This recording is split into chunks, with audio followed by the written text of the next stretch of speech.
Good afternoon, and welcome to the Mosaic Human Capital Lunch and Learn series, a chance for business owners, operators, and human resource professionals to learn tips for filling the hiring gap in this tight labor market. Our aim is to bring practical discussion to the issues we see in the talent acquisition marketplace.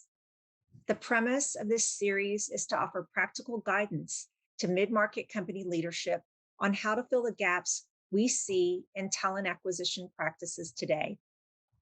I'm Colette Kernigan, Director of Business Development for Mosaic Human Capital, a professional services company focused on delivering human resource solutions to client companies. Mosaic Human Capital offers talent acquisition services to include recruiting and retention support. In addition, we provide fractional HR services, turnkey startup support, and we maintain a robust HR consulting book of business. With me today is Mosaic founder Henry Martinez, former Senior Vice President of Human Resources for Valero Energy Corporation and CST Brands, as well as Luke Sessler, Mosaic Director of Operations. Henry, Luke, welcome. Yeah, thank you, Paulette. Great to be here. So, guys, in the first episode of Filling the Hiring Gap, we shared a general overview.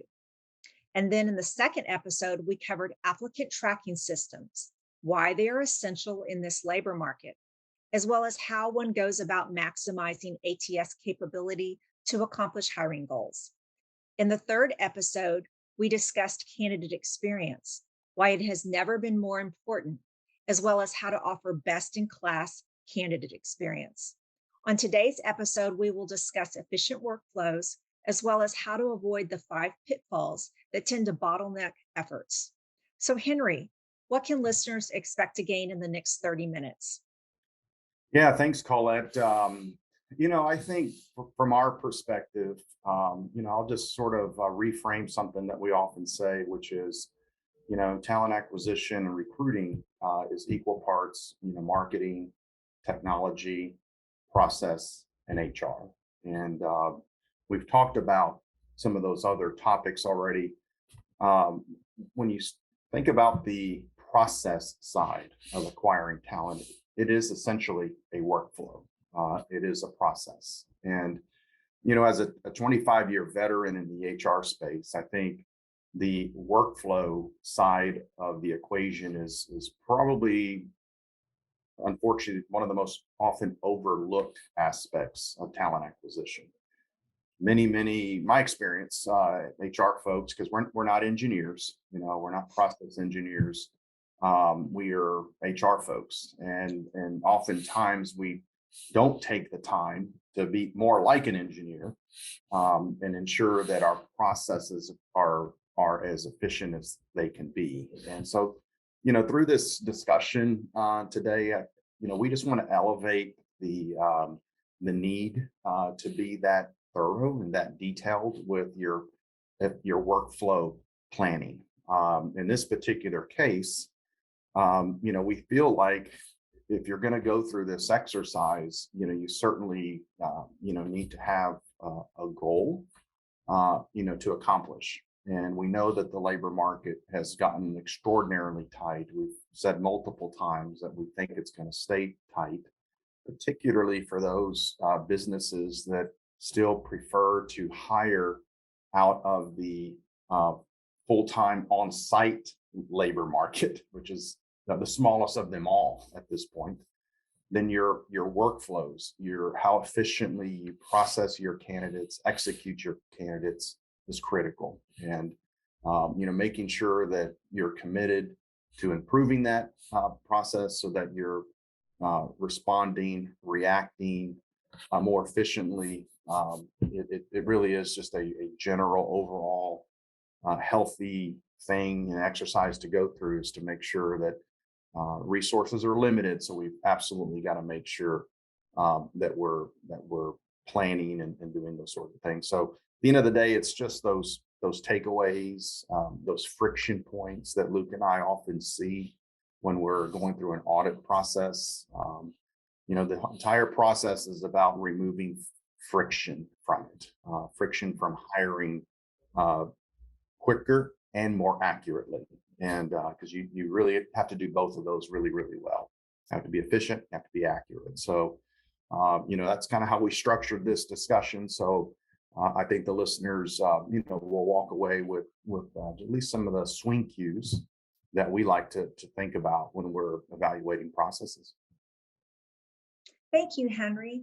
So, my first question is for you. When we think about creating efficient workflows, what is the very first consideration that comes to mind? Well, again, I think it really is about having a goal. If you're going to go through a process, and for some organizations, that might just be the HR VP or director or manager.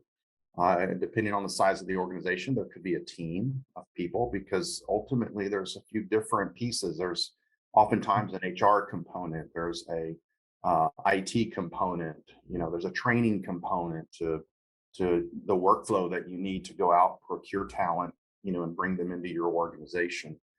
And so I think the main thing is what is our goal? What are we trying to achieve? Are we trying to just define our process? Because if we haven't done this, we really need a roadmap. We really need a definition. And then at that point, you have to have a goal of what we're trying to do, whether it's shortened time frame. Maybe we've lost some people in our organization and we have to change our workflow because the people that used to do things aren't here anymore. It's and of course there needs to be a commitment to continuous improvement, because that's that is very important part of any organization. And ultimately there just needs to be a champion.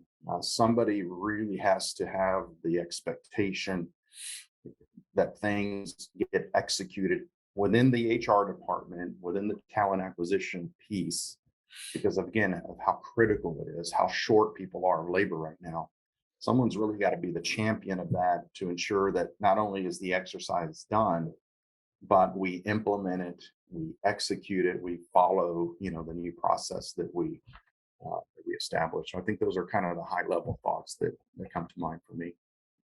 Got it. So, let's get Luke in on this. Luke, following goals, what would you think is the next consideration? So I think naturally from goals you have to have a plan. Henry mentioned the word roadmap.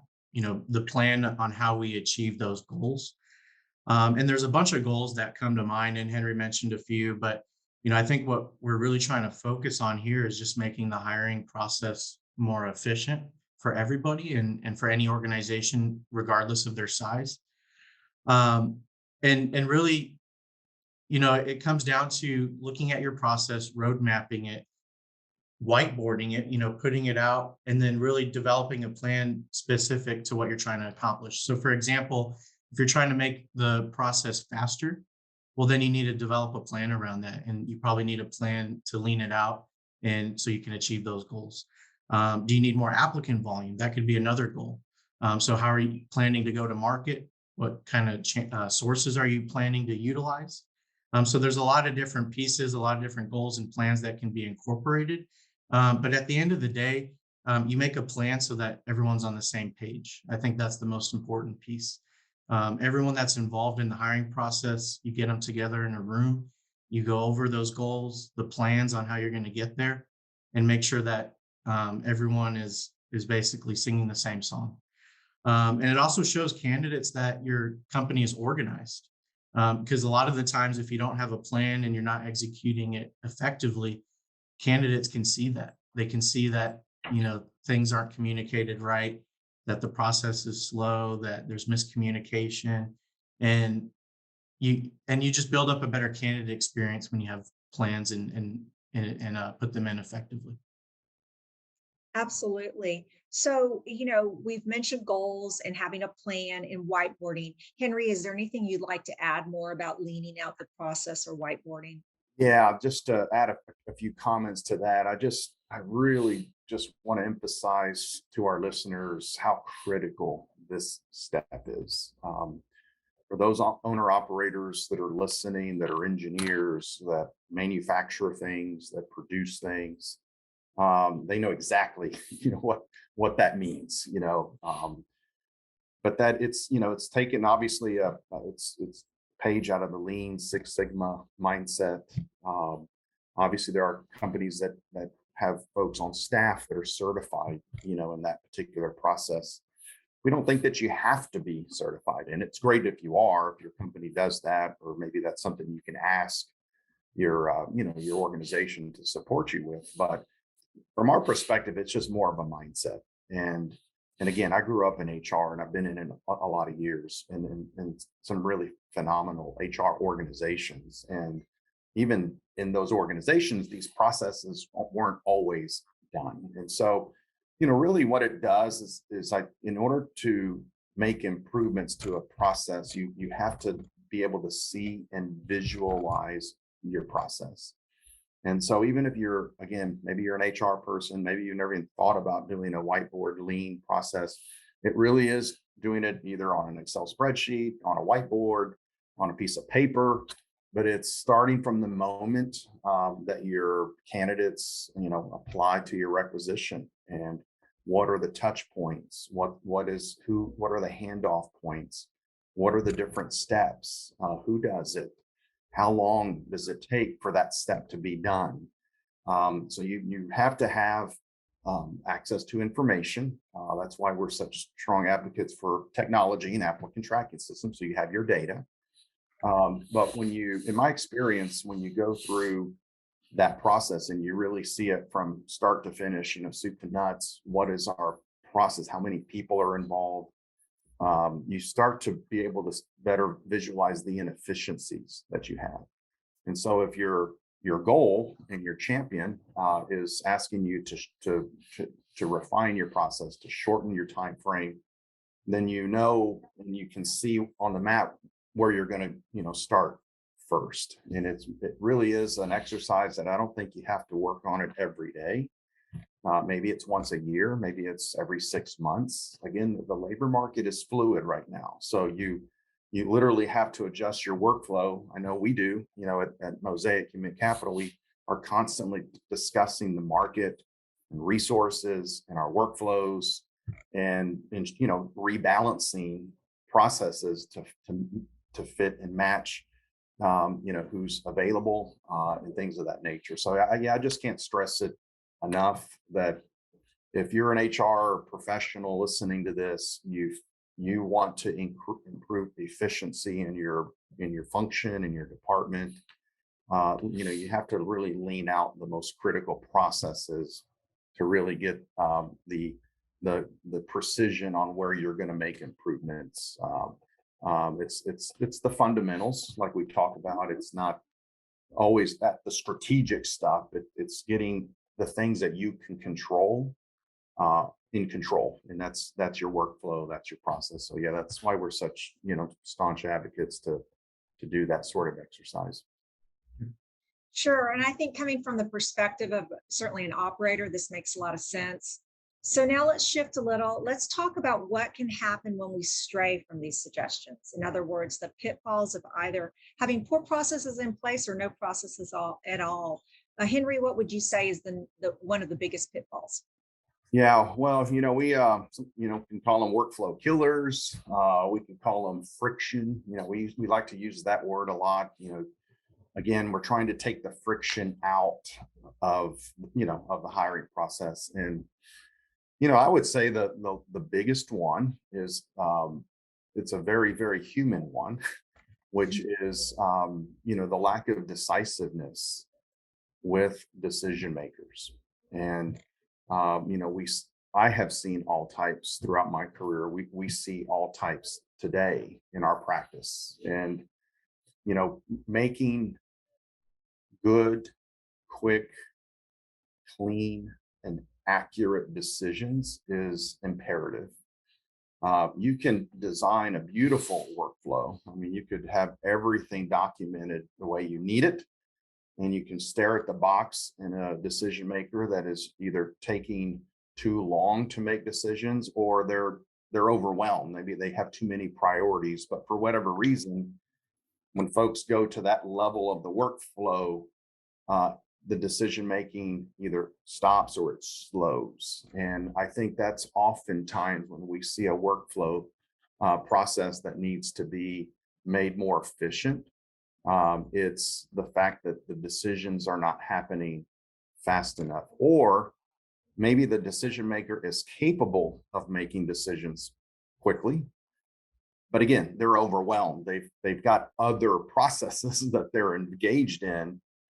When they have time to focus on talent acquisition, on recruiting, they do make quick decisions. But either way, it's the same effect. We're not being as efficient as we need to be, because this candidate in this labor market is just getting absorbed faster than they ever have before. And because there's incentives for them to go a lot of other places. And so building that relationship, making good, quick decisions, that's one of the first areas we often look for and see when we audit a talent acquisition process. That seems pretty straightforward. And Luke, what would you add in terms of other common pitfalls? Yep. So the next one I would want to mention is too many hands in the pot. And when we say too many hands in the pot, typically we're referring to too many decision makers, too many hiring managers involved in one process. But it could also mean too many HR folks that necessarily aren't hiring managers, but you have all these different recruiters, sourcers, just too many people in general involved in one hiring process. Um, you know, whenever you have too many people involved with one hiring decision or one job recruiting effort, you always have the possibility of stretching out the hiring process and increasing the duration of how long it's going to take to fill that role. And whenever you do that, a few things could happen there. You waste time, you waste resources. So you think about if you have four hiring decision makers that are interviewing one person, and that person doesn't get hired, well, that's a lot of time and resources that were spent trying to fill that role. And we're not saying get rid of panel interviews and get rid of multiple interview stages, because they definitely have their place.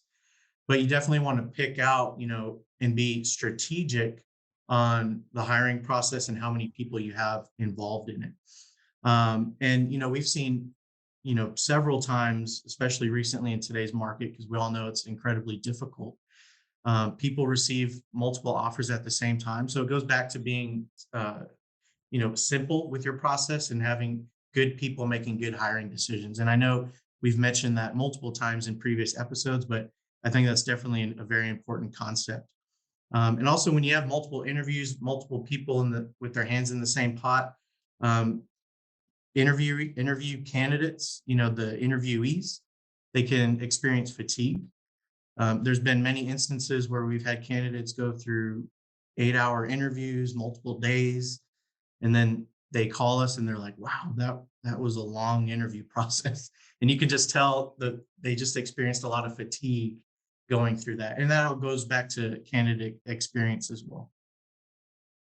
And call out the only thing I like to piggyback that Luke mentioned, for those organizations that choose to have a lot of hands in the pot, you can still have a goal of being as efficient as we can, compressing our timelines.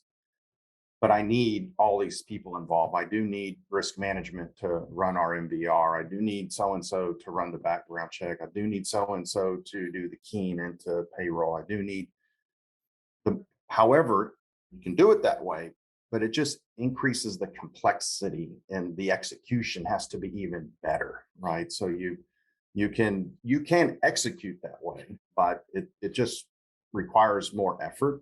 It's more complexity.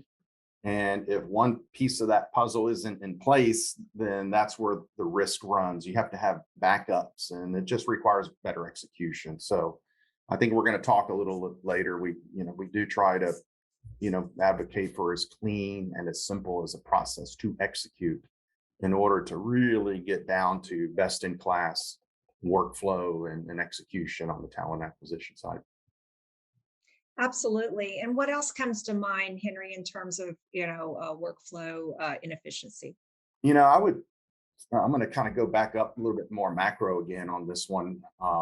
We again we see it a lot in our practice, so that's why we're sharing it. That's why we're talking about what we see. And again, I would encourage owner operators that are listening. I would encourage HR folks that are listening to really take a step back, and think about what your processes were before the pandemic, right? Before we saw this evaporation of labor, and what your process is now post pandemic. I want to remind folks that we see the labor market completely segmented now. You've got a pool of people that are in that virtual only job search mode. You've got the pool that is hybrid only mode, and then you have the bucket that's 100% on site. Um, Clearly, there's still a lot of organizations, I think, struggling with the I need people, but we are going to be 100% on site. So that's the pool that's probably the smallest right now. And so they're still working with their processes that were built around having 50 to 100 applicants per rec.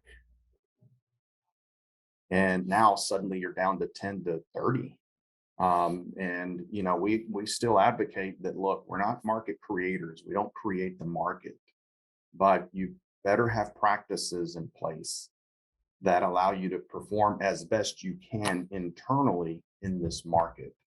And because the market's changed, our processes have to change. And I think, and it's not just an HR issue, it's an accounting issue, it's a legal risk issue.